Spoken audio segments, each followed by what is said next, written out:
اللہ کے حبیب نے فرمایا میں نے معراج کی رات بعض ایسے لوگ دیکھے تھے کہ جن کے پیٹ مکانوں کی طرح بڑے تھے.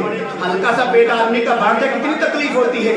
ہسپتالوں میں جاتا ہے, دوائیاں لیتا ہے, تکلیف بڑھ جاتی ہے, سارے پریشان ہو جاتے ہیں. اللہ کے حبیب نے فرمایا میں نے معراج کی رات ایسے لوگ بھی دیکھے تھے جن کے پیٹ مکانوں کی طرح بڑے بڑے تھے اور ان کے پیٹوں کے اندر سانپ اور بچھو پھرتے صاف نظر آ رہے تھے. اللہ کے حبیب نے فرمایا میں نے جبرائیل سے پوچھا جبرائیل یہ کون لوگ ہیں جن کے بڑے بڑے پیٹ ہیں اور ان کے پیٹوں کے اندر بچھو کتے اور جو ہیں سانپ پھرتے صاف نظر آ رہے ہیں؟ تو جبرائیل نے عرض کیا یا رسول اللہ یہ وہ لوگ ہیں جو دنیا میں سود کھایا کرتے تھے.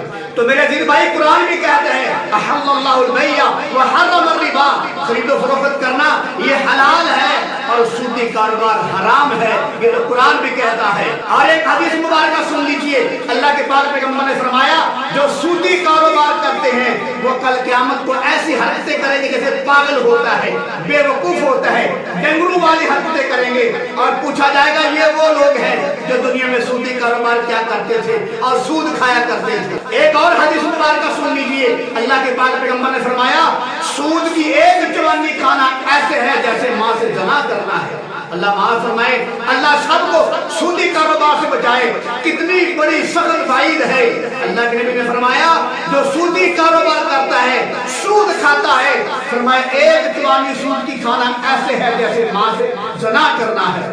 ایک اور حدیث مبارکہ سن لیجئے, اللہ کے پاک پیغمبر نے فرمایا میری امت پر ایک ایسا وقت آنے والا ہے, میری امت کے بعد لوگ جب صبح کو اٹھیں گے تو ان کے چہرے بدل گئے ہوں گے.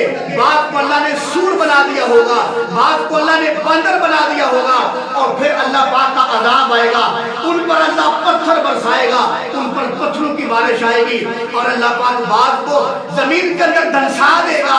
پھر اللہ کے نبی نے فرمایا کسی محلے میں اعلان ہوگا آج فلاں علاقہ دھنسا دیا گیا ہے, کل کسی کی محلے میں اعلان ہوگا آج فلاں علاقہ دھنسا دیا گیا ہے. توجہ فرما میرے قبلہ, میرے حضور, میرے پیارے بھائیوں, جو سودی کاروبار کرتے ہیں ان کے لیے خصوصی وعید ہے.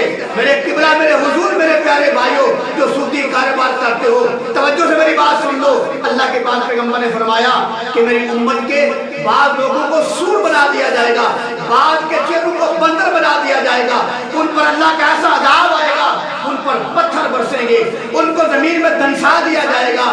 بڑے کملی والے فرمایا وہ کون لوگ ہوں گے؟ فرمایا وہ لوگ ہوں گے جو گانے بولیں گے, شراب پیئیں گے اور عورتوں کو نچائیں گے اور سودی کاروبار کریں گے.